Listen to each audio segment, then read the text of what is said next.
هل حسيت يوم إن في حاجة جواك ممكن تغير حياتك بس مش عارف توصلها؟ أو إنك بتحلم بنجاح كبير لكن دايما في حاجة بتمنعك؟ في كتاب قوة عقلك الباطن، جوزيف ميرفي بيحكي لك إزاي عقلك الباطن هو المفتاح اللي هيحقق أحلامك لو آمنت بيه واستخدمته صح. الكتاب ده بيعلمك إزاي تتحكم في أفكارك علشان تجذب النجاح والصحة والحب. لو فاكر إن النجاح بيجي بالصدفة، الكتاب ده هيغير دماغك خالص. عقلك الباطن، الساحر اللي بيحقق أحلامك.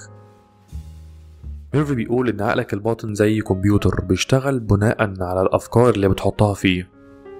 لو زرعت فيه أفكار إيجابية هيحقق لك حاجات إيجابية، إنما لو زرعت أفكار سلبية هيلبسك في مشاكل.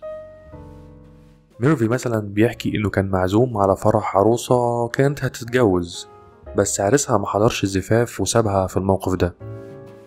العروسة بدأت تدمع وقالت لميرفي إنها دعت ربنا إن لو ليها خير في الجوازة دي تتم، وواضح إن ماليش خير فيها. بدل ما تستسلم لليأس بدأت تتخيل كل يوم إنها بتتجوز راجل بتحبه ويعملها كويس، وكانت بتكرر لنفسها أنا هلاقي الحب الحقيقي. بعد فترة فعلا قابلت راجل كويس جدا واتجوزته وعاشت معاه حياة سعيدة. الفكرة إن عقلك الباطن مش بيميز بين الحقيقة والخيال، هو بيصدق اللي بتزرعه فيه وبيبدأ يتحرك بناء عليه. الإيمان المفتاح اللي بيحرك كل حاجة. الإيمان هو اللي بيخلي عقلك الباطن يشتغل. لو آمنت بجد إنك هتنجح هيحصل. ميرفي بيحكي قصة عن مريض عنده سرطان والدكاترة قالوا له إنه مش هيعيش كتير. الراجل ده بدأ يؤمن إنه هيخف، وكل يوم كان بيدعي ربنا سبحانه وتعالى وهو مصدق، ويتخيل نفسه بصحة كويسة ويحس إنه بيجري ويلعب زي زمان. بعد فترة لما راح يعمل تحاليل الدكاترة اتفاجئوا إنه خف تماما.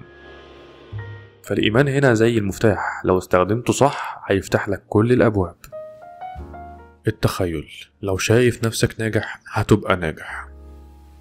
التخيل من أقوى الأدوات في الحياة. لو تخيلت نفسك عايش الحياة اللي بتتمناها عقلك الباطن هيشتغل عشان يحقق الصورة دي.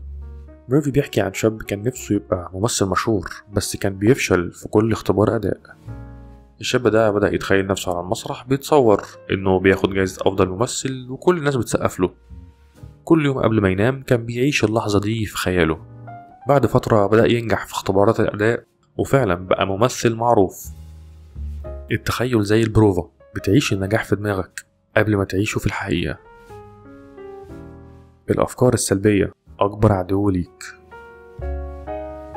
كتير مننا بيفكر بطريقة سلبية من غير ما ياخد باله، زي أنا مش هعرف أعمل كذا أو أنا دايما بفشل في ده.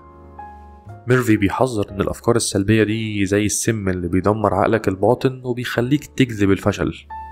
مثلا ميرفي بيحكي عن سيدة كانت بتقول دايما أنا مش هلاقي حد يحبني، وفعلا كانت كل علاقاتها بتفشل لأنها كانت بتزرع الفكرة دي في عقلها. حتى لو الشخص اللي قدامها أظهر ليها إعجابه، لكن تفكيرها السلبي كان بيحجب عينيها وبيقول لها إنه مستحيل يحصل. زي ما اتكلمنا في كتاب فن اللامبالاة، لو ركزت على السلبيات هتعيش في دوامة من القلق. الحل، غير أفكارك وقول أنا هنجح أو أنا محبوب. الدعاء والإيجابية، اربط عقلك بالروحانيات. ميرفي بيربط بين قوة عقلك الباطن والروحانيات. بيقول إن الدعاء أو التأمل بيخليك تتواصل مع عقلك الباطن بشكل أعمق. مثلا ميرفي بيحكي عن راجل كان بيدعي كل يوم إنه يلاقي شغل كويس، وكان بيحس إنه فعلا لقى الشغل ده. بعد فترة فعلا تقدم وظيفة كويسة واتقبل فيها. لو دعيت بإيمان إن حياتك هتبقى أحسن، عقلك هيصدق ويشتغل عشان يحقق الدعاء ده. نصايح عملية عشان تستخدم عقلك الباطن. ميرفي بيديك خطوات واضحة، زي فكر بإيجابية، بدل أنا مش هنجح قول أنا هعملها. تخيل النجاح كل يوم قبل ما تنام. تخيل نفسك عايش حياة أحلامك. آمن بنفسك وصدق إنك تقدر تحقق أي حاجة، والإيمان ده هيحرك عقلك. ادعي بإيمان واتكلم مع ربنا سبحانه وتعالى، أو تأمل كل يوم واطلب اللي نفسك فيه. كرر التأكيدات، قول كلام إيجابي زي أنا ناجح أو أنا صحتي كويسة كل يوم. ابعد عن السلبية. لو لقيت نفسك بتفكر بسلبية غير فكرتك على طول. الفكرة النهائية، عقلك الباطن زي الساحر اللي بيحقق أحلامك، بس لازم تعرف تزرع فيه أفكار إيجابية.